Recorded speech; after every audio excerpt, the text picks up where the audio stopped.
আসসালামু আলাইকুম শেখ ওয়ালাইকুম সালাম। আমরা বিভিন্ন মিডিয়ার মারফতে জানতে পারি বিভিন্ন সময় বাবা মেয়ের সাথে কিংবা ভাই বোন জিনা লিপ্ত হয়। তখন আমরা প্রশ্ন হলো, মাহরামের সাথে কেউ জিনা লিপ্ত হলে তার শাস্তি বিধান কি?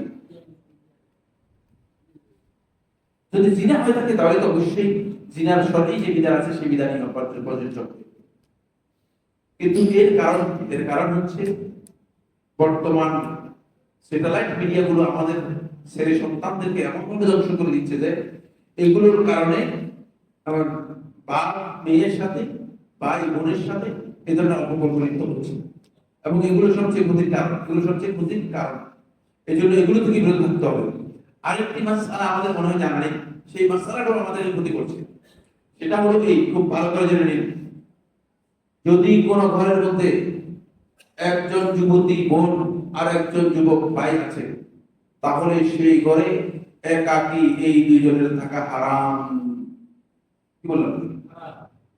কিন্তু আমাদের এখানে অসুবিধা কিছু ভাই আছে তো অসুবিধা নেই,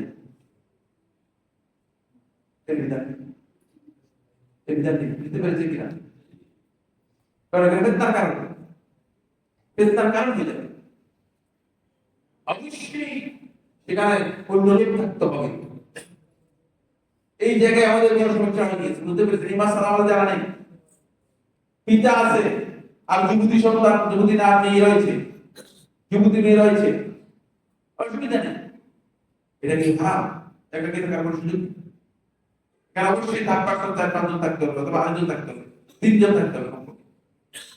এই যে খালওয়াত, এই যে একান্তে থাকা, এটা ইসলামী শরীয়তের মধ্যে হারাম। এই কারণে এই সমস্যাগুলো হচ্ছে, বুঝতে পেরেছেন কিনা? কারণ শয়তান তো আর কি করছে না।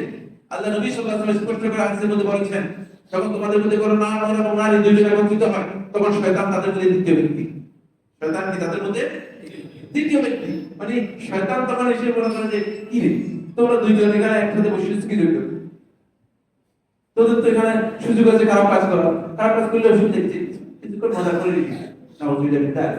পরে এই কারণেই মূলত আমাদের সমাজের মধ্যে এই ধরনের অপকর্ম বেড়ে যাচ্ছে, কারণ এখন আর আসলে মাহরামিয়তের যে মর্যাদা, একজন মাহরাম পিতার যে মর্যাদা, ভাইয়ের যে মর্যাদা, ভাইয়ের কাছে বোনের যে মর্যাদা, এগুলো এখন নেই। এখন প্রবৃত্তিটা এখন কি হয়ে গেছে? বিভিন্ন নেটওয়ার্কের মাধ্যমে মানুষ প্রবৃত্তির অনুসারী হয়ে গেছে বেশি। এই জন্য এই কাজগুলো ব্যাপক হয়ে যাচ্ছে। ইন্টারনেট ব্যবসা পরিচালনা করা কি হারাম? ইন্টারনেট ব্যবসা পরিচালনা করা হারাম না। উত্তম হচ্ছে ইন্টারনেট ব্যবসা আপনি কি করবেন, নিজেকে সম্পৃক্ত রাখবেন না। কিন্তু যদি আপনার কোনো ব্যবসা না থাকে, আপনার জন্য জায়েজ আছে। ইন্টারনেট একটা বিষয়, আর ইন্টারনেট থেকে যারা খারাপ কাজ করতেছে সেটা আরেকটি বিষয়, দুটি এক জিনিস না। ইন্টারনেট তো এখন অপরিহার্য, কারো জন্য ইন্টারনেট কি ওয়াজিব। ইন্টারনেট অফিসিয়াল কাজের জন্য মানে ইন্টারনেট ছাড়া আমাদের আর কোনো উপায় নেই। এখন অফিসের সমস্ত ইনফরমেশন গুলো, অফিস থেকে যত বিজ্ঞাপন আছে, সবগুলো কিসের মাধ্যমে আসে? ইন্টারনেটের মাধ্যমে আসে। সুতরাং ইন্টারনেট ছাড়া কোনো উপায় তো এখন নেই। ইসলামী শরীয়ত ভিত্তিক পরিচালিত মুদারাবা আছে, এমন বীমা কোম্পানিতে ইন্স্যুরেন্স চাকরি করা যাবে কিনা? এই কোম্পানিতে চাকরি করবেন না। এই ধরনের বীমা কোম্পানিতে চাকরি করা জায়েজ নেই। কি নেই বললাম? জায়েজ নেই বললাম, বুঝতে পেরেছেন কিনা? এগুলো প্রত্যেকটা মাসালা যদি আমাকে বলেন যে ভাই আলোচনা করেন, তাহলে একদিন করে আলোচনা করতে হবে, এরকম বক্তব্য রয়েছে, বুঝতে পেরেছেন? জাস্ট সংক্ষেপে শুধু আপনাদেরকে মাসালা দিয়ে দিচ্ছি আর কি। যাকাতের টাকা মাদ্রাসায় দান করা যাবে কিনা? না, মাদ্রাসায় টাকা দান করা জায়েজ নেই, টাকা তাদের হবে না। মাদ্রাসা অথবা মসজিদ জাকাতের খাত নয়। জাকাতের খাত কোরআনে কারীমে সূরা আত-তাওবার 60 নম্বর আয়াতের মধ্যে বলা আছে। কত নম্বর আয়াত বললাম? 60 নম্বর আয়াত। সূরা তাওবার কত নম্বর আয়াত বললাম? 60 নম্বর আয়াতের মধ্যে মসজিদ আর মাদ্রাসার কথা আছে কিনা একটু দেখেন তো। হ্যাঁ, আছে কিনা? মসজিদ মাদ্রাসায় দেয়া জায়েজ নেই, জাকাতের টাকা দেয়া জায়েজ নেই। এতে জাকাত আদায় হবে না। কারো কাছ থেকে টাকা ধার নিয়ে ব্যবসা করে তাকে কিছু নির্দিষ্ট টাকা দেওয়া যাবে। অনেক টাকা কি রেখেছেন, অনেকে টাকা ধার করে এত টাকা দিতে হবে, এটা করা যাবে কিনা? অনেকে টাকা ধার্য করে এত টাকা দিতে হবে, এটা করা যাবে কিনা? এক নম্বর হচ্ছে কারো কাছ থেকে ঋণ নিয়ে ব্যবসা করে তাকে নির্দিষ্ট পরিমাণে টাকা দেয়া একটা সুদ জায়েজ নেই। তার সাথে ব্যবসায় যুক্তি হতে হবে। যদি তাকে আপনি লাভ দিতে চান, ব্যবসায় যুক্তি হতে হবে। 2 নম্বর হচ্ছে, যদি কেউ আপনাকে টাকা দিয়ে বলে যে আমাকে মাসে এত টাকা করে দিবেন, তাহলে এটা হলো একেবারে আসল সুদ। বুঝতে পারছেন? এটা হারাম। এই টাকা ধার নেওয়া যায় নেই, এখানে সুদ দেওয়া যায় নেই, গুনাহগার হবেন। রফুল ইয়াদাইন প্রতি রাকাতে কতবার করতে হয়? রফুল ইয়াদাইন কি সুন্নাত? না, রফুল ইয়াদাইন সুন্নাত। রফুল ইয়াদাইন কি সুন্নাত? রফুল ইয়াদাইন আপনি প্রত্যেক রাকাতে রুকুতে যাওয়ার সময়, রুকু থেকে ওঠার সময়, মাঝে মধ্যে সিজদায় যাওয়ার সময় করবেন। বুঝতে পেরেছেন? মাঝে মধ্যে সিজদায় যাওয়ার সময় করবেন। দুটাই সুন্নাহ দ্বারা সাব্যস্ত হয়েছে। সুতরাং এটা প্রত্যেক রাকাতে করা হচ্ছে সুন্নাহ এবং সহিহ হাদিস রয়েছে। এই মর্মে বর্ণিত হাদিসগুলো সবগুলো সনদের দিক থেকে বিশুদ্ধ এবং নবী সাল্লাল্লাহু আলাইহি ওয়াসাল্লাম শেখুল ইসলাম ইবনে কাইয়িম রাহমাতুল্লাহ বলেছেন, নবী সাল্লাল্লাহু আলাইহি ওয়াসাল্লাম মৃত্যু পর্যন্ত এই আমল কি ছিল? অব্যাহত ছিল। সুতরাং যারা বলেন যে রফুল ইয়াদাইন মানসুখ হয়ে গিয়েছে, রহিত হয়ে গিয়েছে এই হুকুম, তাদের এই বক্তব্য শুদ্ধ নয়, এই বক্তব্য শুদ্ধ নয়। আসসালামু আলাইকুম। ওয়া আলাইকুম সালাম ওয়া রাহমাতুল্লাহ। আপনার বয়ানে বলেছেন যে মুমূর্ষ ব্যক্তি রোজা রাখা হারাম। এই পরিবর্তে আপনি বলেছেন যে একজন ব্যক্তিকে সদকা দিতে হবে, এতে করে কি আমার রোজাটা গ্রহণযোগ্য হবে? আর এই বিষয়টি কোন হাদিসে আছে? প্রথম কথা হচ্ছে, মুমূর্ষ ব্যক্তি যিনি নিজের জীবনের উপর আশঙ্কা করেন, তার জন্য সিয়াম পালন করা হারাম। লা তাকতুলু আনফুসাকুম, তোমরা নিজেদেরকে নিজেরা ধ্বংস করো না। ওয়ালা তুলকু বিআইদিকুম ইলা তাহলুকা, তোমরা নিজেদেরকে ধ্বংসের দিকে ঠেলে দিও না। কোরআনে নিষেধ করে দেওয়া হয়েছে, এই জন্য এটি হারাম। আর বাকি আপনি বলেছেন যেটা আমি বুঝতে পারিনি, সেটা হলো এই পরিবর্তে আপনি বলেছেন যে একজন ব্যক্তিকে সদকা দিতে হবে। এটা আমি বলি নাই। আমি বলছি একজন ব্যক্তিকে প্রত্যেকটা রোজার এগেইনস্টে খাবারের ব্যবস্থা করতে হবে, সদকা দিতে হবে, বলছি কিনা? তাহলে আমার কথা এখানে শুনে এখানে বিকৃত করতেছেন, বাইরে গিয়ে কত বিকৃত করবেন আমি জানি না। এখানেই আমার সামনে আমার কাছে শুনে কথা বিকৃত করতেছেন, এখন যদি বাইরে যান তাহলে কত বিকৃত করবেন আমি জানি না। আমি কথা তো বলি যে এটা আপনি কিভাবে করছেন। 3 নম্বর হচ্ছে, এতে করে কি আমার রোজাটা গ্রহণযোগ্য হবে? কি এটা এটার সাথে এটা কি সম্পর্ক? কে প্রশ্ন করেছেন এটা? একটু তিনি মুখে আমাকে বুঝিয়ে বলেন তো। এই প্রশ্ন কার? লাল বর্ণ লাল কালি লেখা এই প্রশ্নটা কার? নাই আপনি? অসুবিধা নেই, আপনাকে আমরা কিছু করবো না, আপনার ভয়ের কোনো কারণ নেই। কারণ আমি ফিকহি মাসালা তো না বুঝে উত্তর দেই না। যেহেতু প্রশ্নটা আপনারা বুঝতে পারি না, এই জন্য আমরা উত্তর দেব না। বুঝতে পেরেছেন না? নেই, তিনি নেই। সুতরাং আমি পরের অংশটুকু আপনার বুঝতে পারিনি। হ্যাঁ, শেষ শেষ করুন না। কি আছে মানে? হুজুর, অনেকেই যাকাতের টাকা বদলে কাপড় দিয়ে কিনে দেয়, কাপড় কিনে দিলে যাকাত আদায় হবে কিনা? আব্দুল সত্তার কি লিখেছেন? হ্যাঁ, বলছি কে এটা আপনি? Very good. যাকাতের টাকা কাপড় কিনে দিলে যাকাত আদায় হবে না। যাকাত কি আদায় হবে না? যাকাতের টাকা খরচ করার অধিকার আপনার আছে কিনা? যাকাতের অধিকার কে? হকটা ফকির মিসকিনের হক। যাকাতের হক হচ্ছে ফকির মিসকিনের। তো ফকির মিসকিনের টাকা আপনি খরচ করে ফেলতেছেন কি কারণে? আপনাকে বলছে কি খরচ করার জন্য? হ্যাঁ, কি অধিকার দিয়েছে? তার কি শাড়ির দরকার না তার অন্য কিছু দরকার? আপনি জানেন এই কাজ জায়েজ নেই। যদি টাকা হয়ে থাকে তাহলে নগদ টাকাই তাদেরকে পৌঁছাতে হবে, অন্যথা যাকাত আদায় হবে না। আমি সাগরে ট্রলার মাছ ধরি, ভালো কাজ করি, ভালো মাছ নিয়ে আসেন আমাদের জন্য। 2 দিন পর পর গেটে আসি, আমি গোসল করতে পারবো কিনা? ইয়াসিন বুঝবাজার অবশ্যই গোসল করতে পারবে, ঠিকই গোসল করতে পারবে। সাগরে ট্রলারে উঠে যাওয়ার পর থেকে আরম্ভ করে ট্রলার থেকে নামা পর্যন্ত আপনার জন্য জায়েজ হয়েছে, আপনি গোসল করতে পারবেন। গুড প্রশ্ন করেছেন। এই প্রশ্নটা পছন্দ হয়েছে, আর বাকিগুলো তেমন পছন্দ হয়নি। আপনারা রাগ করেন না আমার উপর। এটা খুব গুরুত্বপূর্ণ প্রশ্ন, ঠিক আছে? শেখ, বিশেষ করে রমজান মাসে আমি কলা বিক্রি করে থাকি, নিয়ে আসেন, আমরা কি অসুবিধা নেই।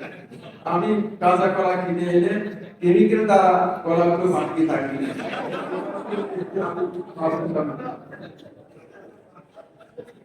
কলা বিক্রি করতে পারবো, কিন্তু পরে যে কথা বলছেন এতে কলা বিক্রি করা হারাম। কলা পাকানোর কোনো সুযোগ নেই। সুতরাং এই কাজ করবেন না, খবরদার। এটা প্রতারণা। মান আশানা ফালাইসা মিন্না, যে প্রতারণার কাজ করলো সে আমার দল করতে পারবে না। কোনোভাবে জায়েজ নেই যে আপনি প্রতারণা করতে পারেন, আপনার যেটা কোনো জায়েজ নেই। ব্যবসা করবেন, হালাল ব্যবসা করেন, ভালো জিনিসের ব্যবসা করেন। আপনি নিজে জানেন কেমিক্যাল যদি ব্যবহার করে তাহলে কত বড় ক্ষতি হয়ে যেতে পারে। বিশেষ করে আমার মধ্যে অসুস্থ ব্যক্তি যদি হয়, তাহলে তো আমি একটা কলা খাওয়ার পরে ড্যামেজ হয়ে যাবো, ড্যামেজ হয়ে গেছে, আমি অলরেডি ড্যামেজ। বুঝতে পেরেছি কিনা? এই খাবার টাবার ইত্যাদির কারণে রমজান মাসে ফুলি ড্যামেজ হয়ে গেছে। তো আল্লাহ তাআলা আমাদের সবাইকে মাফ করে দেন, আল্লাহ তাআলা আমাদের সবাইকে সুস্থ করে দেন। এই কাজ করবেন না, ভালো ব্যবসা চালু করুন। কলা নিয়ে আসেন, ভালো কলা নিয়ে আসেন, এবং আপনি অপেক্ষা করেন। কলা আগে আনেন, 2-3 দিন পর পাকবে, অসুবিধা কিসে? অবশ্যই কলা পাকবে, কলা পাকবে না, হয়তো 1 দিন পরে পাকবে অথবা 2 দিন পরে পাকবে, 2 দিন পরে বিক্রি করে, কোনো অসুবিধা নেই। বাবার পক্ষ থেকে বাবাকে না বলে যদি কখনো টাকা সরিয়ে ফেলি, নিজের বাবার টাকা খাওয়া সত্ত্বেও কি কোনো প্রকার গুনাহ হবে? মহা গুনাহ হবে। এখানে দুইটা মাসআলা। যদি আপনার ব্যবসা থেকে বাবা আস্তে করে গোপনে গোপনে টাকা সরাই ফেলে, তাহলে গুনাহ হবে। বুঝতে পেরেছেন কি বললাম? আপনার ব্যবসা থেকে যদি বাবা টাকা আস্তে আস্তে করে সরাই ফেলে, তাহলে বাবার কি হবে? না হবে না। কিন্তু বাবার ব্যবসা থেকে যদি আপনি আস্তে আস্তে করে টাকা সরান, তাহলে আপনি গুনাহগার হবেন, হারাম যাবেন। এটা আপনার অধিকার। বুঝতে পেরেছেন? এখানে বাবার টাকাটা আপনাকে অবশ্যই বুঝিয়ে নিতে হবে। সুতরাং এই ধরনের কাজ করা আপনার জন্য মোটেও বৈধ নয়, এই ধরনের কাজ করা আপনার জন্য মোটেও বৈধ নয়। বিশ্ববিদ্যালয়ে ভর্তি পরীক্ষা 3 মাস অনেক সালাত জামাতে আদায় না করে ঘরে আদায় করি, এটা কতটুকু যুক্তিসম্মত? প্রশ্নই আসে না। যিনি আল্লাহ তাআলা রহমত নষ্ট করেছেন, তিনি আল্লাহ তাআলা সাহায্য পাবেন, এটা আশা করা যায় কিনা? আপনি আগেই হিসাব করছেন ভুল। বিশ্ববিদ্যালয়ে যাওয়ার আগেই নিজেকে কি করতেছেন? আল্লাহ থেকে দূরে সরে নিয়ে যাচ্ছেন। সুতরাং আপনার উচিত ছিল যে বিশ্ববিদ্যালয়ে যাওয়ার আগে পরীক্ষার আল্লাহ তাআলার কাছে সাহায্য চাওয়া দরকার। ওয়াস্তাঈনু বিস-সাবরি ওয়াস-সালাহ, সালাতের মাধ্যমে, সবরের মাধ্যমে আল্লাহ তাআলার কাছে সাহায্য চাও। আপনি সেই সাহায্য আছে, আপনি সালাত বাদ দিয়ে বিশ্ববিদ্যালয়ের পরীক্ষার জন্য পড়তেছেন। আপনি পরীক্ষার হলে গেলে যদি ভুলে যান, সমস্ত মুখস্থ করে গেছেন, ভুলে যান, তাহলে উত্তর দিতে পারবেন কিনা? আমার আল্লাহ যদি ভুলে যেতে পারবেন কিনা? সুবহানাল্লাহ। আমরা দেখতাম মদিনা ইউনিভার্সিটিতে আমরা যখন পরীক্ষা দিতাম, পরীক্ষার পরে ছাত্রদের দেখা করতাম, জিজ্ঞেস করতাম পরীক্ষা কেমন হয়েছে তোমার, তো কেমন আনসার করেছো, ভালো করতে পারছো কিনা? বলে যে আমি জানি না, আমার কোনো গুনাহ হয়ে গেছে কিনা, আমি তো যে প্রশ্ন 2 নম্বর আনসার করতে পারি। বুঝতে পেরেছেন না বুঝতে পারলেন? আমার আল্লাহ সুবহানাহু ওয়া তাআলা যদি বলিয়ে দেন, একটা প্রশ্নের আনসার করতে পারবেন না। আপনি কথা মনে করেন না যে আল্লাহ তাআলার সাহায্য ছাড়া, আল্লাহ রাব্বুল আলামিনের রহমত ছাড়া কোনদিন আগাতে পারবেন, দুনিয়াকে আগাতে পারবে কিনা? সুতরাং আপনার এই সিদ্ধান্ত পরিপূর্ণ করছিল। জনসম্মুখে খোলা পুকুর বা নদীতে গোসল করা যাবে কিনা? পুরুষ ব্যক্তি যদি সতর থেকে গোসল করতে পারবে, পুরুষরা সতর থেকে যদি গোসল করতে চান করতে পারবেন। তবে আলেমদের মধ্যে জুমহুর আহলে ইলম এটাকে মাকরুহ করেছেন, মাকরুহ করেছেন। কিন্তু আমাদের এই দেশে এটা সম্ভব না। মানুষ নদীতে গিয়ে গোসল করতে চায়, কটা কি করবে? ব্যবস্থা তো নেই, সেই ব্যবস্থা করা নেই। নারীদের জন্য মোটেও জায়েজ নেই, নারীদের জন্য হারাম। জনসম্মুখে নারীরা এইভাবে গোসল করতে পারবে না, এইভাবে গোসল করতে পারবে, যেহেতু নারীদের পুরোটাই কি আওরাত, পুরোটাই সতর। সুতরাং কোন অংশ ওপেন করা আর পুরুষরা তাকিয়ে থাকবে, এটা নারীর জন্য জায়েজ নেই। কিন্তু পুরুষদের সতর থেকে যদি তারা গোসল করতে চায়, তাহলে তাদের জন্য জায়েজ রয়েছে। কিন্তু আলেমদের মধ্যে এটাকে কি বলেছেন? এটাকে মাকরুহ বলেছেন, অবৈধ বলেছেন। আলহামদুলিল্লাহ, প্রশ্ন করার সুযোগ দেওয়ার জন্য ধন্যবাদ আপনাকে। প্রশ্ন করার সুযোগ আল্লাহ তাআলা মেহরবানি করে দিয়েছেন, আমাদের কোনো কিছু। আমার প্রশ্ন, জুমার নামাজের আগে কাবলা জুমা চোর না 4 ঘন্টা 4 রাকাত সুন্নত পড়ার সময় না দিয়ে উক্ত সুন্নত নামাজকে পড়া থেকে আমাদেরকে নিরুৎসাহিত করা হয়, এতে আমাদের গুনাহ হবে কি? আব্দুর রহিম কালিয়াপাড়া, কোথায় আব্দুর রহিম ভাই? আপনি আপনাদের এখানে বলছেন যে আপনারা জুমা আপনি করতে পারবেন না, কোনদিন বলছি কিনা? তো আপনি আসবেন তো নামাজের আগে, ইমাম সাহেব আসার পরে আসলে আপনার হাজিরি বাতিল হয়ে গেছে, সুন্নাহ অনুযায়ী আপনার হাজিরি বাতিল হয়ে গেছে। জুমার সালাতের অ্যাটেন্ডেন্স নেই আব্দুর রহিম ভাই। জুমার নামাজে ইমাম সাহেব ঢুকার আগেই আপনাকে ঢুকতে হবে, বুঝতে পেরেছেন? খতিব ঢুকার আগে জুমার আগে ঢুকতে হবে, অন্যথায় জুমার ফজিলত থেকে আমরা মাহরুম হয়ে যাব, এমনকি হাজিরি পর্যন্ত হবে। কথা বুঝতে পারলাম কিনা? বুঝলেন ভাই? বাপ দাদার দিন পালন করার চেয়ে দিন বুঝার চেষ্টা করেন। আপনি তো আসবেন এই জুমার আগে এখানে, আপনি 4 রাকাত নয়, আপনি যদি 8 রাকাত করতে পারবেন, কিন্তু খতিব যখন এসে যাবে খুতবা দেওয়ার জন্য, তখন আর সালাতের কোনো স্কোপ নেই। তখন আযান হবে, তখন খুতবা শুরু হয়ে যাবে। খুতবা ওয়াজিব, আর এই সুন্নাতটা আপনার জন্য সুন্নাত। পার্থক্য বুঝতে হবে, হুকুম তো বুঝতে হবে আপনাকে হুকুম বুঝতে হবে। সুতরাং আপনি যখন ওয়াজিবের মধ্যে ঢুকে গিয়েছেন, তখন আপনার সুন্নাতের কোনো সুযোগই নেই, প্রশ্নই আসে না। এক বৈজ্ঞানিকের প্রবাহে বিশাল গলত রয়েছে, বেদাতি গলত। সেটা হচ্ছে এই যে জুমার সালাতের আগে একটা বয়ান আবিষ্কার করেছে, বেদাতি বয়ান, আর একটা খুতবা। এই খুতবা দেয়াটাই বেদাত। রাসূলুল্লাহ সাল্লাল্লাহু আলাইহি ওয়াসাল্লাম দ্বারা প্রমাণিত হয়নি। আল্লাহ নবী সাল্লাল্লাহু আলাইহি ওয়াসাল্লাম খুতবা কয়টি দিয়েছেন? 2টি। আপনি কয়টা বলছেন? 3টি। মানে আপনি 3টা খুতবা দিচ্ছেন কি জন্য? কে আপনাকে বলেছিল? ইবাদতের মধ্যে নিজের মন গড়া ইবাদত চলবে কিনা? ইবাদত নিজে আবিষ্কার করে চলবে, মন গড়া ইবাদতের কোনো সুযোগ নেই। আপনি আগে আসবেন জুমার আগে, বাকলাল জুমআ, জুমার আগে। এটা জুমার সালাত শুরু হয়ে গেলে হবে না, খুতবা শুরু হয়ে যাবে, জুমার সালাত শুরু হয়ে গেছে। ফাসআউ ইলা যিকরিল্লাহ, এটা আল্লাহ তাআলা কোরআনের মধ্যে বলেছে যিকরুল্লাহ। খুতবা যখন শুরু হয়ে যাবে আল্লাহর জিকির, খুতবার পরে আর কোন সালাতের সুযোগ নেই, স্কোপ নেই। 1 রাকাত 2 রাকাত পড়ে তিনি আসবেন মসজিদে, তাহিয়াতুল মসজিদ পড়বেন তার জন্য। কিন্তু খুতবার পরে আর কোন ব্যক্তির জন্য সুযোগ নেই যে তিনি কি করবেন, নফল অথবা সুন্নাত সালাতের নিয়ত করবেন।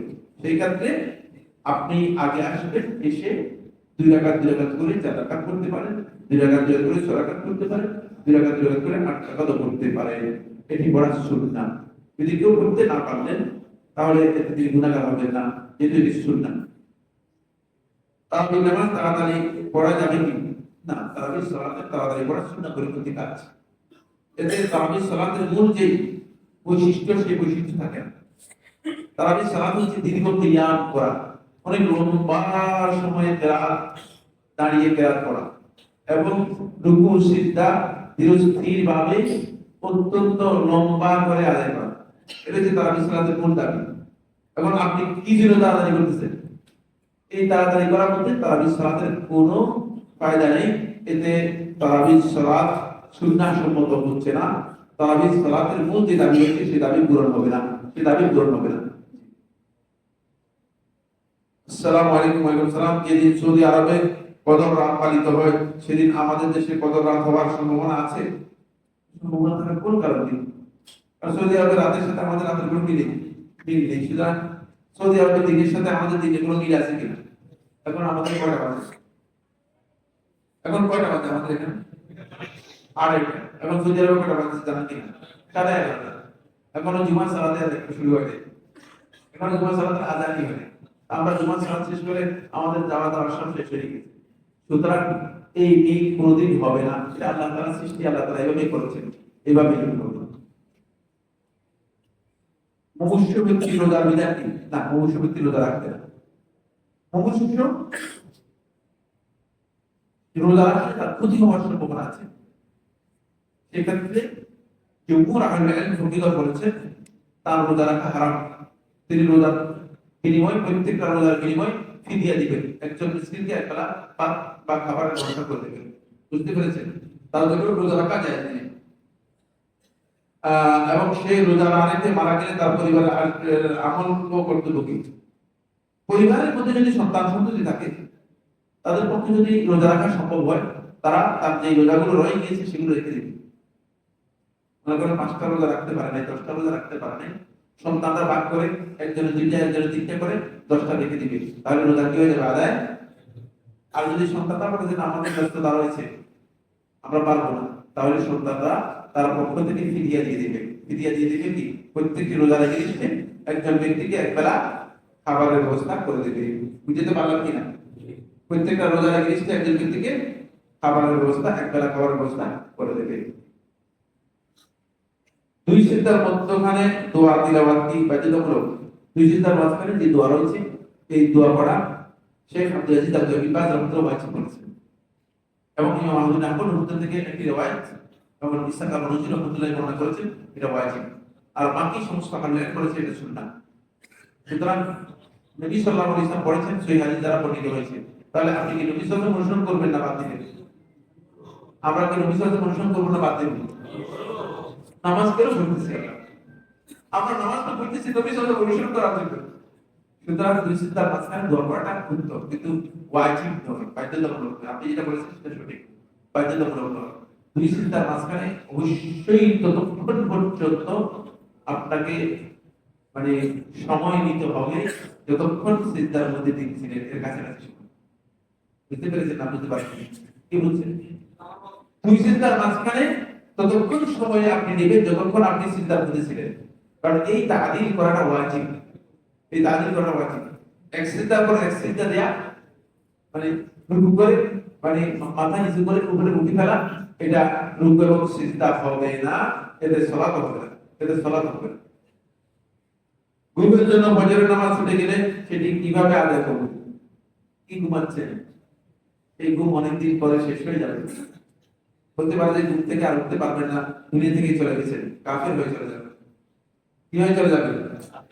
শেখ ইবনে সাবিন রাহমাতুল্লাহ তার ফতোয়াতে বলেছেন, যদি এই অবস্থায় কারো মৃত্যু হয়ে যায়, সে কাফের হিসেবে মৃত্যু হয়েছে।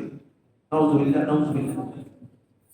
সুতরাং এই চিন্তা করার সুযোগ নেই, এই চিন্তা করার সুযোগ নেই। খবরদার এই চিন্তা করবেন না কোনদিন।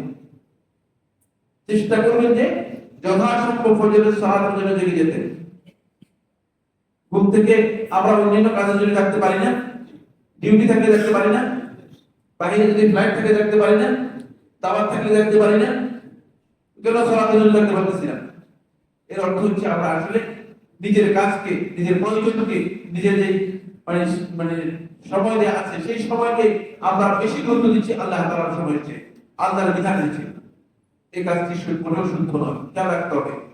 সেক্ষেত্রে যদি কোনো কারণে উঠতে পারেন নাই, তারপর ইসলাম বিধান আছে এটাও জানতে হবে। একেবারে উঠতে পারেন নাই, উঠার সাথে সাথে কি করবেন? ফজরের সালাত আদায় করবেন। যখনই ঘুম থেকে উঠবেন, উঠে ওযু করবেন, তারপরে কি? তারপরে কাজ কি হবে? ফজরের সালাত, তারপরে কাজ কি হবে? ঘুম থেকে উঠার সাথে সাথে ওযু করে ফজরের সালাত আদায় করবেন, ফজরের সালাত আদায় করবেন, তাহলে আপনার সালাত আদায় হয়ে যাবে।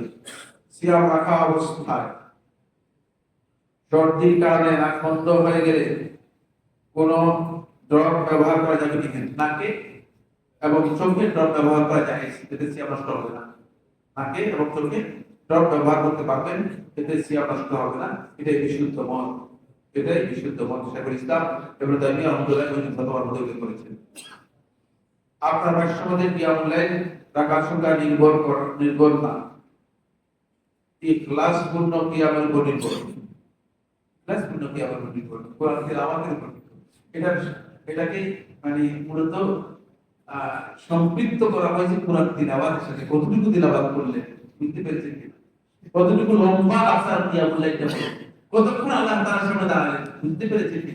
ইখলাসটা অবশ্যই প্রত্যেকটি ইবাদতের মধ্যে থাকতে হবে। ইখলাস ছাড়া কোনো ইবাদত হবে না। ইখলাস না, কিন্তু কিয়ামুল লাইলের মূল কথা হচ্ছে আপনি কতক্ষণ আল্লাহ রাব্বুল আলামিনের সামনে আল্লাহর কোরআন কিতাব তেলাওয়াত করলেন, দাঁড়ালেন। এটা হলো মূল উদ্দেশ্য, বুঝতে পেরেছেন? এটা হলো। তাহলে আমি যদি ইখলাস পূর্ণ 20 রাকাতের প্রাধান্য দিই, এতে আপনার কোনো নির্দেশনা থাকবে? আমি তো বলেছি আপনি 20 রাকাত করতে পারেন, 22 রাকাত করতে পারেন, 40 রাকাত করতে পারেন, আপনার কোনো অসুবিধা নেই। কিন্তু আপনি যদি মনে করেন যে 20 রাকাতই সুন্নাত, তাহলে আপনি কি করছেন? আপনি ভুল সিদ্ধান্তে পৌঁছেছেন। আপনাকে 20 রাকাত করতে কোনো বাধা নেই। 20 রাকাত পড়া সুন্নাহ সম্মত আমল, কোনো সত্য নেই। কিন্তু 20 টাকাতেই তারাবির নামাজ, নয় তারাবির নামাজ হবে না। 20 টাকা যারা বলবেন তারা নামাজ মসজিদে পড়েন, আর 8 টাকা যারা বলবেন তারা বারান্দায় বলবেন। এগুলো হচ্ছে পথভ্রষ্ট লোকদের বক্তব্য। কাদের বক্তব্য? পথভ্রষ্ট, হৃদয়ভ্রষ্ট লোকদের বক্তব্য। তারা খেয়াল রাখবেন, কারণ 2 টাকা বলতে পারে। আপনার কাজ আছে, আপনি ডাক্তারের কাছে যেতে হবে, আপনি 2 টাকা করে চলে গেছেন, কোনো অসুবিধা নেই। নফল নামাজ, বুঝতে পেরেছেন? নফল নামাজ আপনি 2 টাকা করে চলে গেছেন, আরেকজন 4 টাকা করে চলে গেছে, আরেকজন 8 টাকা করে চলে গেছে, আরেকজন 6 টাকা করে চলে গেছে, আরেকজন 12 টাকা করে চলে গেছে, কোনো ধরনের অসুবিধা নেই। আর আপনি যদি মনে করেন না আমি আরো বেশি করবো, আপনি এখানে 10 টাকা পরে 20 টাকা পরে বাসায় গিয়ে আরো পড়েন, কোনো অসুবিধা নেই। আপনার নিষেধ করছি কি? 2 টাকা করে আমি বলেছি কি? আমার বক্তব্য শুনছেন কিনা? 2 টাকা করে কখন কতক্ষণ পর্যন্ত পড়বেন? ফজর উদিত হওয়া পর্যন্ত পড়বেন। আপনি ফজর উদিত হওয়া পর্যন্ত পড়তেই থাকেন, বুঝতে পেরেছেন? কোনো অসুবিধা নেই। আমি তো আপনাকে বলি নাই যে আপনি এটা করেন। রাত 12টার পর ইশার সালাত ব্যস্ততার কারণে আদায় করলে তা আদায় হবে কিনা? আদায় হবে, কিন্তু সালাত গুরুত্ব দেননি, ব্যস্ততাকে গুরুত্ব দিয়েছেন, বুঝতে পেরেছেন কিনা? সালাতের গুরুত্ব দেননি, ইচ্ছাকৃতভাবে রাতের এই সালাতকে, ইশার সালাতকে যদি কেউ 12টার পর নিয়ে যায়, তাহলে তিনি গুনাহগার হবে। দুনিয়ার এই ব্যস্ততা তো থাকবেই, এই ব্যস্ততা আপনি ব্যস্ততার মাঝেই আপনাকে ইশার সালাত আদায় করে দিতে হবে। ইশার সালাত আদায় করে দিতে হবে, এটা খেয়াল রাখতে হবে যে এই ব্যস্ততা মাঝেই আপনাকে সালাত আদায় করতে হবে, দিকে করার কোনো সুযোগ নেই। কিন্তু যদি কোনো ব্যক্তি কোনো কারণে এমন হয়ে গেছে, সফরের মধ্যে আছে, মোটেও সুযোগ পায় নাই, রাত 12টার পরে যদি আদায় করে থাকেন, জায়েজ রয়েছে। যাকাতের ক্ষেত্রে রূপার হিসাবে আদায় করা যাবে কি? প্রশ্ন বুঝি নেই, রূপার হিসাবে কি আদায় করবে? কে প্রশ্ন করেছেন? কে? যাকাতের ক্ষেত্রে রূপার হিসাবে আদায় করা যাবে কি? কে প্রশ্ন করেছেন? না আপনি নিসাব বুঝাইতেছেন কি? কি বুঝাইতেছেন? হ্যাঁ, নিসাব পরিমাণ। যাকাতের নিসাব প্রশ্ন করতে পারতেন, রূপার হিসাবে কি আদায় করবে? যাকাতের নিসাব, রূপার যে হিসাব রয়েছে সেটাই ধর্তব্য, সেটাই হচ্ছে বাধ্যতামূলক। সেখানে কোন ব্যক্তির কাছে যদি ৬৫,৫০০, কত টাকা বললাম, অথবা ৮৫,৫০০, দুইটা হিসাব রয়েছে, রূপার দুইটা ক্যাটাগরি রয়েছে। ৬৫,৫০০ অথবা কোন ব্যক্তির কাছে ৮৫,৫০০ টাকা যদি এক বছর তার কাছে থাকে, তাহলে যাকাত দিতে হবে। এবার নিজে নিজেই দেখেন কত টাকা আছে, তাহলে যাকাত দিতে হবে কিনা এটা বের করতে পারবেন। কত টাকা বললাম? ৮৫,৫০০। এই ৮৫,৫০০ টাকা যদি আপনার কাছে থাকে, এটা দিতে হবে। আমি আপনাদেরকে একটা প্রশ্ন করি, যেই লোকের কাছে এক বছর পর্যন্ত ৮৫,৫০০ টাকা ক্যাশ রয়ে গেছে, কোনো দরকার হয়নি, অন্য টাকা দিয়ে খরচ করে ফেলছে, চলতেছে, একে আপনি মানে কোন অবস্থায় ফকির বলতে পারবেন কিনা? এই ফকির আসলে ফকির মিসকিন হবে? খুবই সহজ ব্যাপার প্রশ্ন দেখছেন। ৬৫,৫০০ টাকা তো এত সহজ ব্যাপার না, মানে পুরা বছর তার কাছে টাকা রয়ে গিয়েছে, মানে সে তার খরচ সবকিছু করতে পারতেছে, এই অতিরিক্ত ৬৫,৫০০ টাকা ক্যাশ জমা রাখছে, ক্যাশ জমা সেন্টার টাকা বুঝতে পেরেছেন? তাহলে টাকা দিতে হবে। আচ্ছা, প্রশ্নটা হচ্ছে খুতবা চলাকালীন হলেও আমরা 2 রাকাত সালাত আদায় করে বসি, ইমাম সাহেব বলেন খুতবা শোনা ওয়াজিব। দুটাই কথা, খুতবা শোনা ওয়াজিব হচ্ছে যিনি মসজিদে আছেন তার জন্য, খুব ভালো করে খেয়াল করতে, দুটা ভিন্ন জিনিস। আর যিনি মসজিদে আসছেন তার উপর খুতবা শোনা ওয়াজিব নয়, তার উপর হচ্ছে মসজিদে বসা ওয়াজিব, বুঝতে পেরেছেন? মসজিদে বসতে হলে 2 রাকাত করে বসতে হবে, বুঝতে পারলাম কিনা? তিনি মসজিদে বসলে তারপরে খুতবা শোনা ওয়াজিব হবে, কথা ওয়াজিব হবে। মসজিদে বসা পর্যন্ত তার উপর খুতবা শোনা ওয়াজিব নয়। এজন্য তিনি মসজিদে বসতে বলে ইজা দাখালা আহাদুকুমুল মসজিদ ফালা ইয়াজলিস হাত্তা ইউসাল্লি রাকাতাইন, যখন তোমাদের মধ্যে কোনো ব্যক্তি মসজিদে প্রবেশ করবে, সে মসজিদে বসবে না হাত্তা ইউসাল্লি রাকাতাইন, 2 রাকাত সালাত না পড়া পর্যন্ত। আপনি প্রথমে 2 রাকাত সালাত পড়বেন, তারপরে মসজিদে বসবেন, এরপরে খুতবা শুনবেন। সুতরাং ইমাম সাহেব যে বলছেন খুতবা শোনা ওয়াজিব, এই কথাও সঠিক। আর মসজিদে বসার জন্য 2 রাকাত সালাত তাহিয়াতুল মসজিদ করতে হবে, এটাও কি সঠিক কথা, এটাও সঠিক কথা। তাহিয়াতুল মসজিদ ওয়াজিব নয়, তাহিয়াতুল মসজিদ সুন্নাত মুআক্কাদা। ওয়াজিব নিয়ে আরেকটা ইখতিলাফ হয়েছে, ইমাম সানানী রাহমাতুল্লাহ চেষ্টা করেছেন ওয়াজিব সাব্যস্ত করার জন্য, কিন্তু এটা সহিহ নয়, এটা সুন্নাত মুআক্কাদা। কিন্তু সমস্ত সুন্নাতের ব্যাপারে আমরা বলেছি যে সুন্নাত যদি কোনো কারণে কেউ তরক করে গুনাহ হবে না, কিন্তু দুটি সুন্নাত তরক করলে গুনাহগার হবে। দুটি সুন্নাত তরক করলে কি হবে? গুনাহগার হবে। একটা সুন্নাত হচ্ছে না, একটা সুন্নাত হচ্ছে সালাতুল ভিতির, ভিতির ভিতির নামাজ যদি কেউ তরক করে সে গুনাহগার হবে। আরেকটা সুন্নাত হচ্ছে তাহিয়াতুল মসজিদ, তাহিয়াতুল মসজিদ তরক করলে গুনাহগার হবে। অনেক লম্বা বক্তব্য রয়েছে, শুধু এতটুকু জেনে নেন, বাকিটা ইনশাআল্লাহ যদি অন্য কোনো সময় আমি বক্তব্য দিই আপনাদেরকে হয়তো ভালো, এগুলোর মধ্যে অনেক লম্বা বক্তব্য রয়েছে। আসসালামু আলাইকুম। ওয়ালাইকুম সালাম। আমি এসেছি চাঁদিয়া থেকে, পালিয়ে এসেছি, জাযাকুমুল্লাহ খাইর, অনেক দূর থেকে এসেছি। প্রশ্ন হচ্ছে ফরজ সালাতে জামাতে ছুটে যাওয়া সালাতগুলো পরে কিভাবে আদায় করব? ফরজ সালাতে আপনারা যদি আসেন মাসবুক হন, খুব ভালো করে খেয়াল করুন, যদি এক রাকাত আপনি মাসবুক হন, তাহলে এক রাকাত যে প্রথম রাকাত পেয়েছেন সেটা আপনার প্রথম রাকাত, যে রাকাতটা পেয়েছেন সেটা আপনার কি। এরপর ইমাম সাহেব সালাত ফিরাবেন দুই দিকে, ইমাম সাহেব দুই দিকে সালাত ফিরাবের উপর দাঁড়াবেন, ইমাম সাহেব দুই দিকে সালাত ফিরানোর উপর দাঁড়াবেন। তারপরে দাঁড়িয়ে আপনি যে রাকাত আদায় করবেন সেটা কোন রাকাত? দ্বিতীয় রাকাত। এটা দ্বিতীয় রাকাত, দ্বিতীয় রাকাত আদায় করবেন। আপনার প্রথম রাকাত শেষ হয়েছে, নামাজ পিছন দিক থেকে শুরু হয় না, নামাজ শুরু হয় কি সামনের দিক থেকে। আপনি যখন তাকবীরাতুল ইহরাম দিয়েছেন, তাকবীরাতুল তাহরিমা যেটাকে বলা হয়, তাকবীরাতুল তাহরিমা দিয়েছেন, তখন আপনার রাকাত শুরু হয়েছে কোনটা? প্রথম রাকাত। সুতরাং সালাতে যদি আপনি প্রথম দুই রাকাত ইমামের সাথে পেয়ে থাকেন, প্রথম দুই রাকাত শেষ, তাহলে বাকি দুই রাকাত আপনি আদায় করবেন, বাকি পরবর্তী দুই রাকাত তৃতীয় এবং চতুর্থ রাকাত যেভাবে আদায় করে সেভাবে আদায় করবেন, সেভাবে আদায় করুন। আমার বন্ধুগণ শিখার চেষ্টা করুন, জানার চেষ্টা করুন, আল্লাহ তাআলা তৌফিক দান করুন। আসসালামু আলাইকুম। ওয়া আলাইকুম সালাম ওয়া রাহমাতুল্লাহ। এই দিন থেকে ছিটকে পড়ার কারণগুলো কি? এক নম্বর কারণ হচ্ছে প্রকৃতির অনুসরণ করা, মন গড়া, যে মন যেটা চাইলে সেটা করবেন। ইসলাম হচ্ছে অনুসরণের নাম, ইসলাম হচ্ছে ইলমের নাম। ইলমকে বাদ দিলেন, অনুসরণকে বাদ দিলেন, মন গড়া প্রকৃতির অনুসারী হয়ে গেলেন, তাহলে আপনি ইসলাম থেকে বেরিয়ে যাবেন, সুযোগ থাকবে না। যে ইবাদত করতে করতে ওকে পথভ্রষ্ট হয়ে যেতে পারে। দুই নম্বর হচ্ছে বেদাত এবং শিরক এর যে পরিবেশ আছে সেখানে নিজেকে সংযুক্ত করা, বেদাতির সাথে সম্পর্ক করে বেদাতির সাথে চিন্তাভাবনা করতেছে, শিরক যেখানে আছে সেখানে গিয়ে শিরকের আখড়ার মধ্যে অংশগ্রহণ করতেছে, এটা আপনার জন্য পথভ্রষ্ট হওয়ার কারণ, দিন থেকে বেরিয়ে যাবে, কারণ আপনি বুঝতে পারবেন না। আর বেদাতির কাছ থেকে আপনি যখন বক্তব্য শুনবেন, বেদাতি আপনাকে এমন এমন কথা বলবে, এমন চমক লাগাই দিবে, তখন আপনি বুঝবেন ঠিকই তো আসলে, ঠিকই তো আসলে।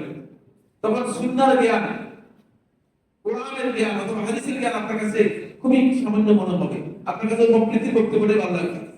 কারণ বেদাতি যখন বক্তব্য দিবে তখন বেদাতি উল্টো পাল্টা কিছু যুক্তি দিয়ে দিবে, উল্টো পাল্টা যুক্তি দিবে, যে যুক্তি কি দিবে না আপনি যুক্তির মূল জিনিস খণ্ডন করতে পারবেন না, কারণ আপনি দ্বীনের ব্যাপারে কথা বলতেছেন, আর বেদাতি যুক্তি দিয়ে দুনিয়ার জিনিস দিয়ে আপনাকে করতেছে, খপ্পরে ফেলে দিচ্ছে। এজন্য বেদাতির সাথে কোনোদিন যুক্ত হবেন না, শিরক যাদের মধ্যে আছে সেখানে কোনোদিন যাবেন না, তাহলে আপনার অবস্থা কি হয়ে যাবে? আপনি দিন থেকে আস্তে করে সরে যাবেন, দিন থেকে আস্তে করে সরে যাবেন।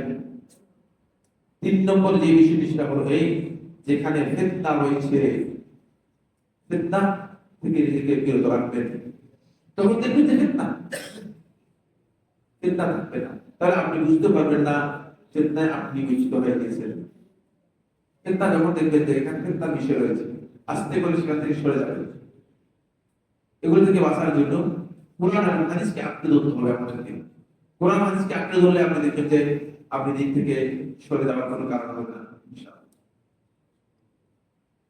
মোবাইলে উযু ছাড়া কোরআন তিলাওয়াত করলে একই সওয়াব পাওয়া যাবে কি না? কোরআন তিলাওয়াতে সওয়াব পাবে। মোবাইলে যদি কেউ কোরআন তিলাওয়াত করে থাকে আর সেটা যদি উযু ছাড়া হয়ে থাকে তাহলে তিনি সওয়াব পাবেন, কিন্তু মুসহাফ থেকে তেলাওয়াত করা আর মোবাইলে তেলাওয়াত করা এই দুইয়ের মধ্যে পার্থক্য রয়েছে। এই দুইয়ের মধ্যে কি রয়েছে? কে পার্থক্য বলতে পারবে? এখানে দেখি কে কে আলেম আছে, দেখি পার্থক্য কে কি বলতে পারবে? যে কোনো একটা পড়ে যে দিকে তো শুনেন আজকে এই প্রশ্ন শুনছেন, হ্যাঁ আসলেন নাই, উনি আজকে শুনছে আসলেন নাই। আর কি কি পার্থক্য আছে মোবাইলে পড়া, কোরআন মানে মুসহাফ থেকে পড়া, এর মধ্যে কি কি পার্থক্য আছে? কি পার্থক্য আছে? পার্থক্য এটা তো আলেম শুনেন ইয়াস সুবহানাল্লাহ।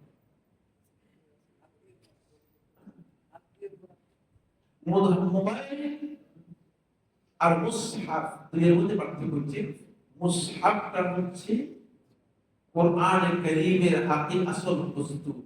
বলে মোবাইল আর মুসহাফের মধ্যে পার্থক্য হচ্ছে মুসহাফ স্পষ্ট করতে হলে তাহার প্রয়োজন, একটা সুনির্দিষ্ট হুকুম রয়েছে যেটা মোবাইলের জন্য নেই।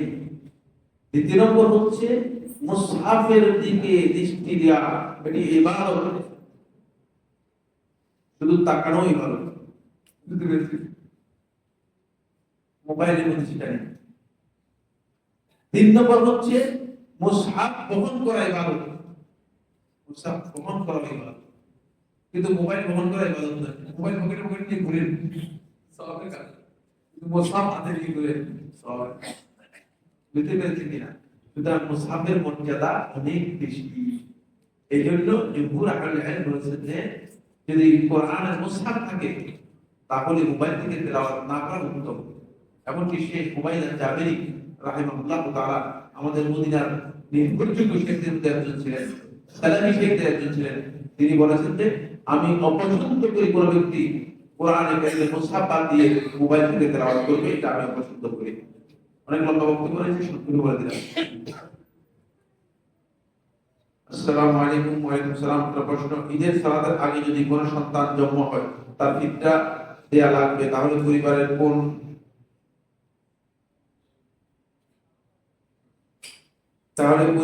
মানসিক সমস্যা অথবা প্রতিবন্ধী ব্যক্তির ফিতরার বিধান কি? দুইটা প্রশ্ন।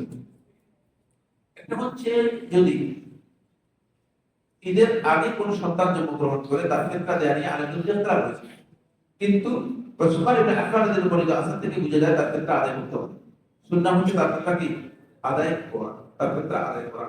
এটা উসমান ইবনে আফফান রাদিয়াল্লাহু আনহু একটা আসর বর্ণিত হয়েছে, সেই আসর থেকে বুঝে যায় তার ফিতরা আদায় করা হচ্ছে সুন্নাহ। দ্বিতীয় নম্বর, আপনি বলেছেন মানসিক সমস্যা এবং প্রতিবন্ধী ব্যক্তির ফিতরার বিধান কি? মানসিক সমস্যাগ্রস্ত ব্যক্তি বা প্রতিবন্ধী যদি কেউ হয়ে থাকে, প্রতিবন্ধী মানে মানসিক প্রতিবন্ধী, তাহলে তার ফিতরা আদায় না করলেও চলবে, তবে পরিবারের সদস্যরা তার ফিতরা আদায় করে দেওয়াটা উত্তম। তার ফিতরা আদায় করাটা কি উত্তম। ইমাম সাহেবের সাথে তারাবির নামাজ সম্পূর্ণ শেষ করলে যে ফজিলত আছে তা কি বিধির সহ? অর্থাৎ আমি যদি শেষ রাতে বিধি পড়ার উদ্দেশ্যে তারাবি শেষ করে বের হয়ে যায় তাহলে কি বর্ণিত ফজিলত পাবো না?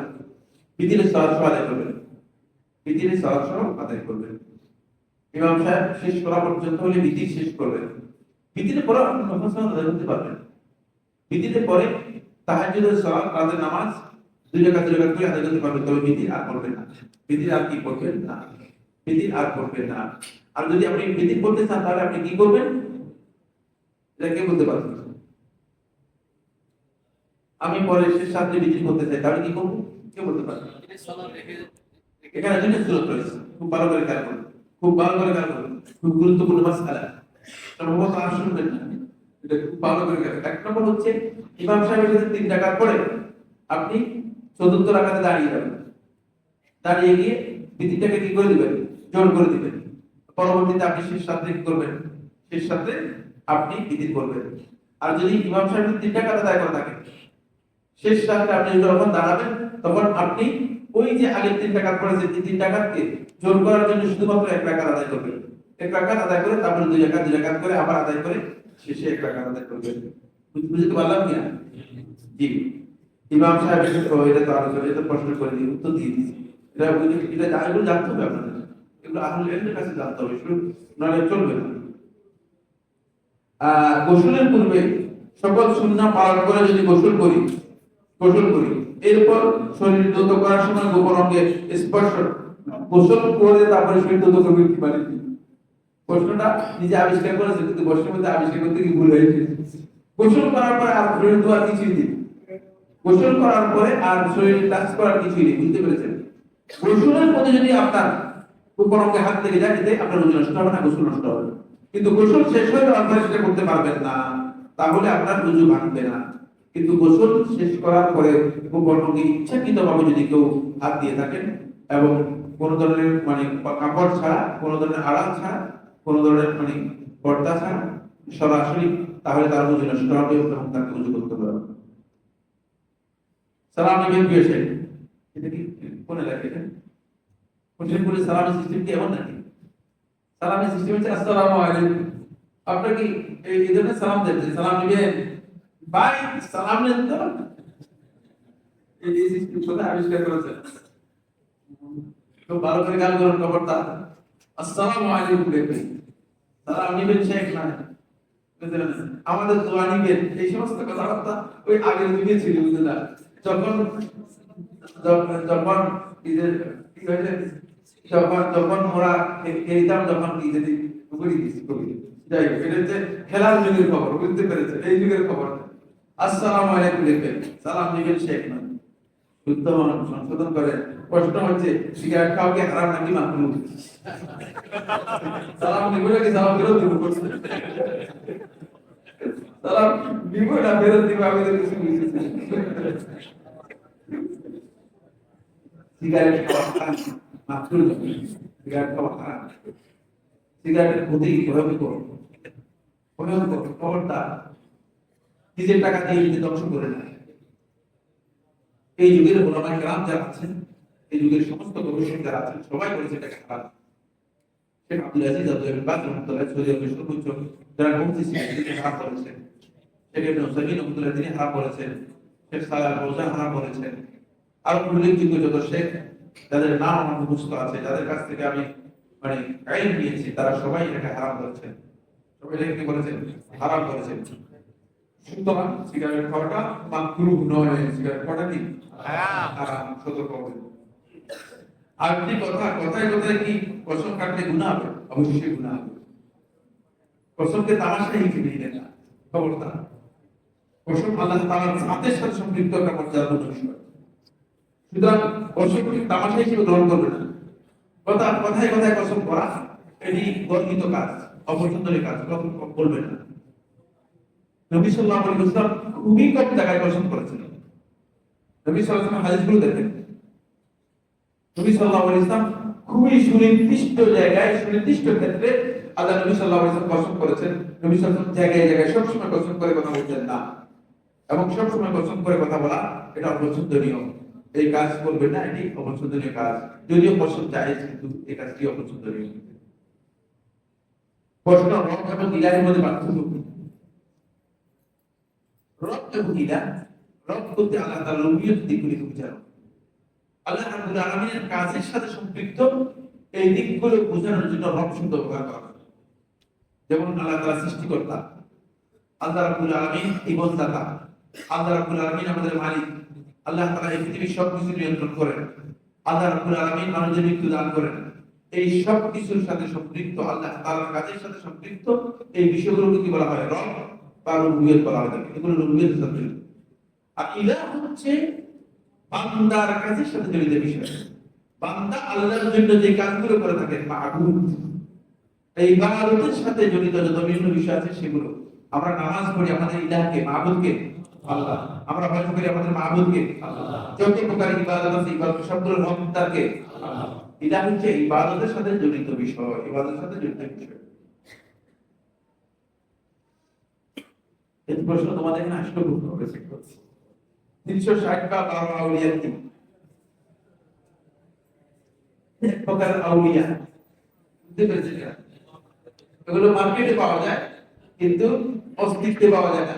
মার্কেটে পাওয়া যায়, বাস্তবে পাওয়া যায় না। এগুলো মার্কেটিং আউলিয়া। এগুলো কি? মার্কেটিং আউলিয়া। এগুলোর কোনো ভিত্তি আছে আমার জানা নেই, এগুলোর কোনো ভিত্তি আছে আমার জানা নেই। এগুলো আসলে ভুয়া ফাউল। এক নম্বর কথা হচ্ছে, দুনিয়ার কোন মানুষ কোন ব্যক্তিকে ওলি হিসেবে নির্ধারণ করা এটি কুফরি, জায়েজ নেই। আপনি আমাকে বলেন যে সাইফুল্লাহ ভাই আপনি আল্লাহর ওলি, আপনার কাছে ওহি আসছে? হ্যাঁ? কিসের ভিত্তিতে বললেন? কোন অধিকার নেই। কাকে আল্লাহ রাব্বুল আলামিন তার উনি হিসেবে গ্রহণ করবেন আপনি কোথা থেকে জানেন? আর আমি নিজে এসে দাবি করলাম যে আপনারা কি জানেন আমি যে আল্লাহ সবচেয়ে বড় বলি? আমি তাগুত। যদি কেউ দাবি করেন সে তাগুত, আর যদি কেউ কোন ব্যক্তিকে ওলি হিসেবে নির্ধারণ করেন সে কাফের, এটা কুফরি কাজ। কোন অবস্থায় যায় না। কিসের ভিত্তিতে বলেছেন গায়েবের বিষয়? আল্লাহ রাব্বুল আলামিন ভালো জানেন। বলতে পারে যে আমি সাইফুল্লাহ খান সবচেয়ে বড় বক্তব্য দিচ্ছি, কিয়ামতের ময়দানে হয়তো আপনাদের সবার চেয়ে ভিখারি হয়ে যেতে পারে, মুফলিস হয়ে যেতে পারে। খবরদার এই সমস্ত চিন্তা মাথার মধ্যে আসেন না। সুতরাং এদেরকে আল আউলিয়া সার্টিফিকেট কে দিয়েছে? রাসূল তো দিয়ে গেছেন, সাহাবাদের মধ্যে কেউ দিয়ে গেছেন, ইমাম ওহী রহমাতুল্লাহ দিয়েছেন। ইমাম ওহী রহমাতুল্লাহ সির সময় ছিল, কোন ইমামদের সময় ছিল, তো তাদেরকে এদেরকে সার্টিফিকেট দিয়েছে। এগুলো হলো বিদ্যা, মার্কেটিং। এগুলো কি মার্কেটিং? মেডিন বাংলাদেশ, মানে মেডিন বাংলাদেশ না, মেডিন বাংলাদেশ। এগুলো কোনো অস্তিত্ব আছে আমি খবর নিয়ে পাইনি, তাকিদ করে আমি কিছুই পাইনি। সুতরাং এগুলো একেবারে ভিত্তিহীন বক্তব্য। এগুলো দিয়ে একদল লোক মার্কেটিং করে, একদল লোক মার্কেটিং করে, আর কিছু না।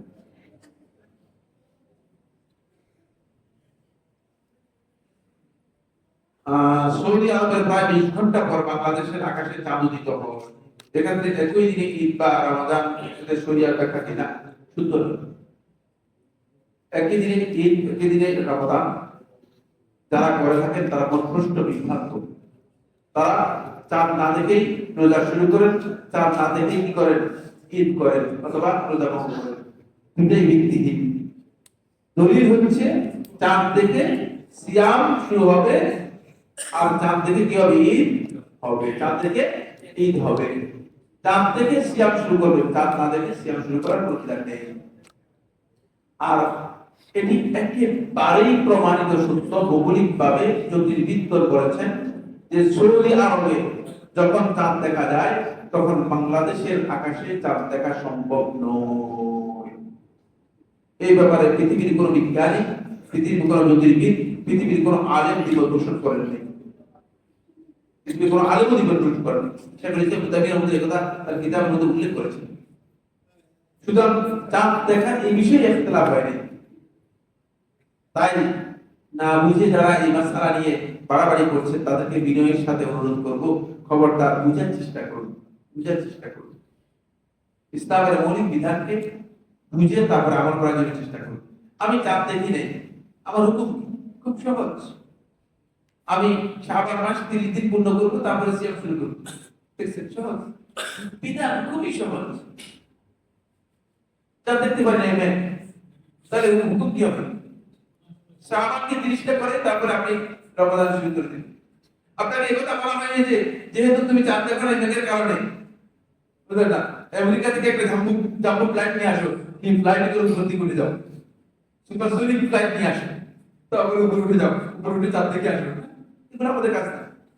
আল্লাহর বিধান সহজ, দিনটা সহজ। আপনি দেখেন না, আপনি শাবান মাস 30 দিন পূর্ণ করবেন, তারপরে সিয়াম শুরু করবেন। খারাপ স্বপ্ন দেখলে করণীয় কি? খারাপ স্বপ্ন যদি কেউ দেখেন, খারাপ স্বপ্ন আপনি বের করতে পারবেন না। যিনি স্বপ্ন দেখেছেন তিনি কোনটা খারাপ কোনটা ভালো করতে পারবেন কিনা? পারবেন? কারণ আপনি স্বপ্নের জ্ঞান রাখেন না। যদি স্বপ্নের জ্ঞান রাখেন তিনি বুঝতে পারবেন কোনটা খারাপ কোনটা ভালো। কিন্তু যেটা আপনার কাছে মনে হচ্ছে, আপনার মনে হচ্ছে যে খারাপ, যদি এই ধরনের খারাপ স্বপ্ন দেখেন তাহলে আপনি বেশি বেশি করে আল্লাহ রাব্বুল আলামিনের কাছে ইস্তিগফার করবেন এবং লা হাওলা ওয়ালা কুওয়াতা ইল্লা বিল্লাহ, লা হাওলা ওয়ালা কুওয়াতা ইল্লা বিল্লাহ, লা মালজা ওয়ালা মানজা মিনকা ইল্লা ইলাইহি, এই দোয়াগুলো বেশি বেশি করে করবেন। আমার স্ত্রীর 5 ভরি স্বর্ণ রয়েছে এবং আমার ব্যাংকে প্রায় 10 লক্ষ টাকা জমা আছে। এক্ষেত্রে যাকাতের বিধান আছে। 5 ভরি স্বর্ণের উপর যাকাত আসবে না, এর নিসাব পরিপূর্ণ হয়নি। 5 ভরিতে 50 গ্রাম বা 51 গ্রাম হয়ে থাকে। আর যাকাতের স্বর্ণের কত ভরি কত গ্রাম হতে হবে? ভেরি গুড, মাশাআল্লাহ, আলেম থেকে কার বলতে চান 85 গ্রাম, ঠিকই বলেছেন। 85 গ্রাম কমপক্ষে হতে হবে। নিসাব হচ্ছে 85 গ্রাম, নিসাব হচ্ছে কি 85 গ্রাম। 85 গ্রামের কম হলে যাকাত দিতে আসবে না। তাহলে আপনার স্ত্রীর স্বর্ণের যাকাত নেই। এখন আসেন, আপনার 10 লক্ষ টাকা যদি 1 বছর আপনার কাছে থাকে, তাহলে জাকাত হিসাব করে দিয়ে দিতে হবে 2.5%। 2.5% জাকাত কি করতে হবে? দিতে হবে। এই 10 লক্ষ টাকা জাকাত দিতে হবে। মসজিদের মিহরাব কি মসজিদের অন্তর্ভুক্ত নয়?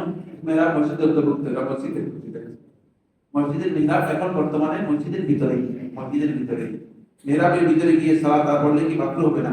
এই প্রশ্নটা সত্য না, এই বক্তব্য সত্য নয়। কারণ মিহরাব এবং মসজিদ বর্তমানে মিহরাবটাকে মসজিদ থেকে বর্ধিত অংশ, মসজিদ কি বর্ধিত অংশ, মিহরাব কোনো আলাদা করা হয় না। কিন্তু আগেকার সময় মিহরাব এমন ছিল না, আগেকার সময় মিহরাব মসজিদ থেকে আলাদা ছিল। 4 রাকাত নামাজের মধ্যে যদি প্রথম 2 রাকাত না পাই, তাহলে কি শেষের 2 রাকাত কি সূরা মিলাতে হবে? না, সূরা না মিলালে চলবে। সূরা ফাতিহা পড়লেই সালাত হয়ে যাবে, কিন্তু সূরা মিলানো সুন্নাহ। সূরা মিলানো কি সুন্নাহ? ইচ্ছা করলে আপনি সূরা মিলাতে পারেন। মুমিনের জীবনের উদ্দেশ্য কি হবে? মুমিন ব্যক্তির জীবনের উদ্দেশ্য কি হওয়া উচিত? আপনারা কি মনে করেন? হ্যাঁ হ্যাঁ কি জানেন?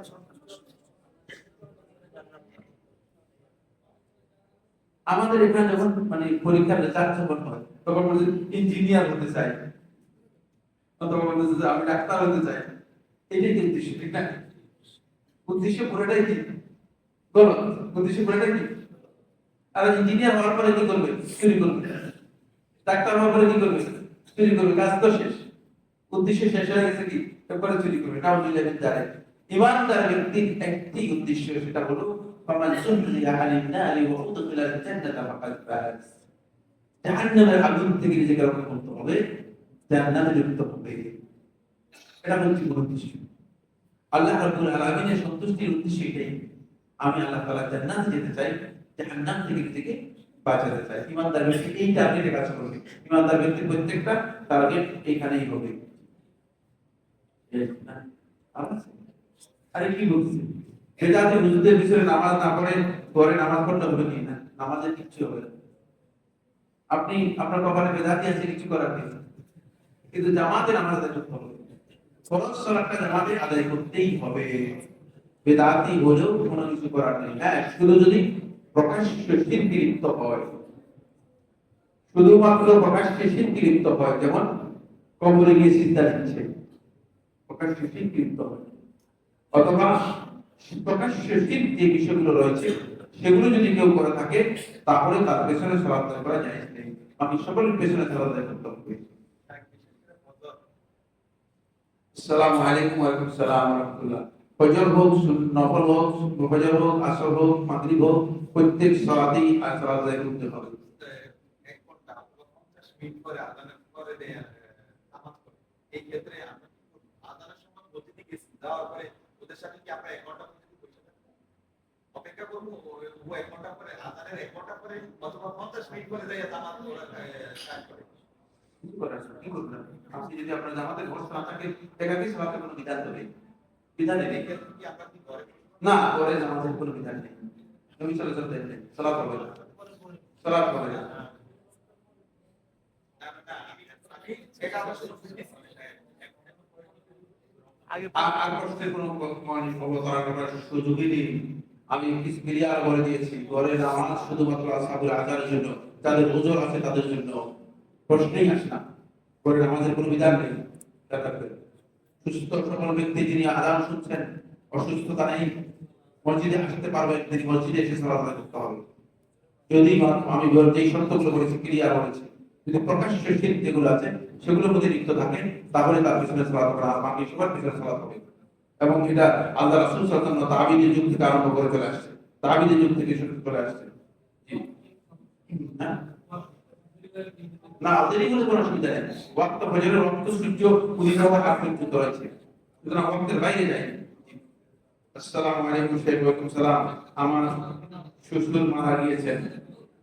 কথা বলবেন না, কথা বলবেন না, কথা বলবেন না, বেশি বুঝার চেষ্টা করবেন। খবরদার খেয়াল রাখবেন, বেশি বুঝার চেষ্টা করবেন না, ভুল মাসলা দিবেন না, বুঝলেন না? এতে বদভ্রষ্ট হওয়ার সম্ভাবনা রয়েছে, এতে বদভ্রষ্ট হওয়ার সম্ভাবনা রয়েছে। খেয়াল রাখবেন, আমরা যখন কোনো মাসলা সম্পর্কে কথা বলি 100% তাহকিকের উপর কথা বলি, 100% তাহকিকের উপর কথা বলি। আমার শ্বশুর মারা গিয়েছেন, আমার শাশুড়িও 69 বছরের দুইজন, না 6-9 বছরের দুইজন ছোট ভাই রয়েছে, তারা বর্তমানে বাড়িতে থাকার মতো অবস্থা নেই এবং তাদের পাশে মাহাত কেউ নেই, এমন অবস্থায় মেয়ের জামাই হিসেবে আমার করণীয় কি? তাদের পাশে থাকা উচিত, তাদেরকে সাপোর্ট দিতে পারেন। মেয়ের জামাই হিসেবে আপনি তাদেরকে সহযোগিতা করতে পারেন। মেয়ের জামাই তাদেরকে আপনি প্রয়োজনীয় সহযোগিতা দিতে পারেন, কিন্তু মেয়ের জামাই তাদের কাছে গিয়ে থাকতে হবে এটা শর্ত নয়, তাদের কাছে থাকতে হবে এটা শর্ত নয়। কারণ যারা আছেন তাদের ব্যবস্থা আল্লাহ সুবহানাহু ওয়া তাআলা অবশ্যই করবেন, কোনো সন্দেহ নেই। আল্লাহর বান্দাদেরকে আল্লাহ রাব্বুল আলামিন মানে কি করবেন না, বাদ দিয়ে দিবেন না। আমি আমার আব্বা মারা গেছেন, আমার বয়স 2 বছর, এখন তো আমি আছি, আছি না? হ্যাঁ? দেখছেন কিছু কঠিন আছে, মালিক যিনি তিনি দেখতেছেন সব। আপনি কিছু করতে পারবেন না। আপনি মনে করবেন যে তাদের সব দায়িত্ব পালন করলে আর তার ঠিক হয়ে যাবে না। মালিক যিনি তিনি সব দেখেন, সবকিছু তিনি করেন, রিজিক তিনি দেন, জীবন তিনি দেন, সবকিছু সম্পদ সব কে দেন, তিনি দেন। সুতরাং তার কাছে রিস্ক করে সাপোর্ট দেন, চেষ্টা করুন তাদেরকে সহযোগিতা করার জন্য। কিছু সহযোগিতা করতে পারলে এটা আপনার জন্য উত্তম, পছন্দ হলে ইহসান করবেন, এটা আপনার উপর খরচ নেই, আপনি ইহসান করবেন। স্ত্রী যদি বদমেজাজি হয় এবং যদি উত্তেজিত হয় স্বামীকে 3 তালাক দেয়, সেক্ষেত্রে তালাক হবে কিনা এবং ওই স্ত্রীর সাথে ঘর্ষণটা করা যাবে কিনা? তালাক তো স্ত্রী দিতে পারবে না। স্ত্রী 3 নয়, 3 বলতে না 1,03,000 দিলেও কি হবে না? তালাক। স্ত্রী যদি 1,03,000 তালাক দিয়ে কি হবে না? তালাক হবে না। আর বদমেজাজি হলে আস্তে করে সরে থাকেন, মাইন্ডের খায় না, সরে সরে থাকেন, কি করবে? আর আল্লাহর কাছে দোয়া করেন যে আল্লাহ মানে আমাকে রক্ষা করো, বাঁচাও। কিন্তু আরেকটি মাসালা আমি বলে দিচ্ছি, আরেকটি মাসালা বলে দিচ্ছি বুঝলেন, সেটা বলে কি কি অন্যায় করেছেন সেগুলো আপনি বের করেন, আল্লাহর কাছে তওবা করেন। কেন আল্লাহ রাব্বুল আলামিন আপনার উপর এই স্ত্রীকে আল্লাহ রাব্বুল আলামিন মুসাল্লাত করে দিয়েছেন, চাপিয়ে দিয়েছেন? আপনার কি অপরাধ সেটা একটু বের করার জন্য চেষ্টা করেন। স্ত্রীর উপর মেজাজটা আপনার কত আল্লাহর পক্ষ থেকে একটা প্রতিশোধ, আপনার জন্য আল্লাহর পক্ষ থেকে প্রতিশোধ। ইন্না মিনাল মুজরিমিনা মুনতাকিমুন, মুজরিমদের কাছ থেকে আমি প্রতিশোধ নেবই। সুতরাং একটু নিজের দিকে তাকান, স্ত্রীর দিকে না তাকায় ভোর মেজাজ থাক, আমি কি কি ভুল করেছি সেগুলো সংশোধন করার জন্য চেষ্টা করেন, তাহলে ঠিক হয়ে যাবে। তাহলে কি হয়ে যাবে? ঠিক হয়ে যাবে। এই জন্য নিজের দিকে তাকিয়ে চেষ্টা করবেন। স্ত্রীর দোষ দিয়ে পার হয়ে যাচ্ছিলেন তো আস্তে করে কি করে দিয়েছি, আপনার দোষটার দিকে নিয়ে গেছি, কারণ জানেন আপনার দোষের কারণে আপনি এই অবস্থার মধ্যে পড়ে গেছেন। প্রশ্ন, 2 জন বা তার অধিক মহিলাগণ কি করতে চাচ্ছে একই রূপে সালাত আদায় করে ভিন্ন ভিন্ন ভাবে? জানতে চাই মহিলাগণ পাশাপাশি দাঁড়িয়ে আলাদাভাবে সালাত আদায় করতে পারবে কিনা। মহিলাদের জন্য একাধিক মহিলা বলে উত্তম হচ্ছে তারা জামাতে সালাত আদায় করবে। যদি পাশাপাশি একাধিক সালাত আদায় করে তাও জায়েজ, যেহেতু জামাত তাদের জন্য ওয়াজিব নয়, সেক্ষেত্রে তারা একাকী সালাত আদায় করতে পারবে। তবে উত্তম হচ্ছে জামাতে সালাত আদায় করবে, এবং জামাতে সালাত আদায় করলে সেক্ষেত্রে যিনি ইমাম হবেন তিনি মহিলাদের সামনের কাতারে না দাঁড়িয়ে মহিলাদের সাথে দাঁড়াবেন, মহিলাদের সাথে দাঁড়াবেন। এবং মহিলাদের জন্য ইমামতি করা জায়েজ, যেহেতু হাদিস দ্বারা প্রমাণিত হয়েছে।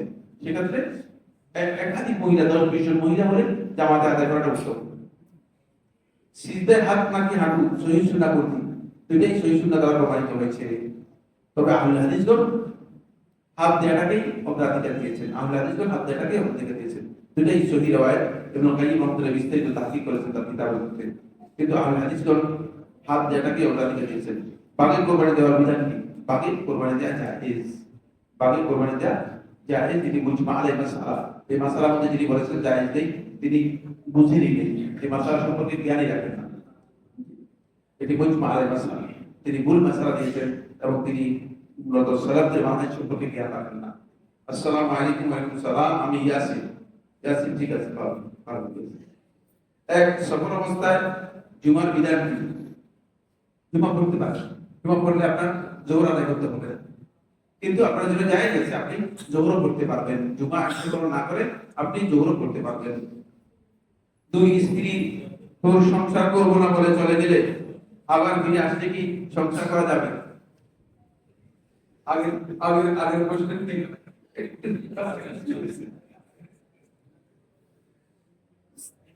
কি এই সমস্ত স্ত্রীদেরকে আল্লাহ তাআলা হেদায়েত দান করুন, বলুন আমিন।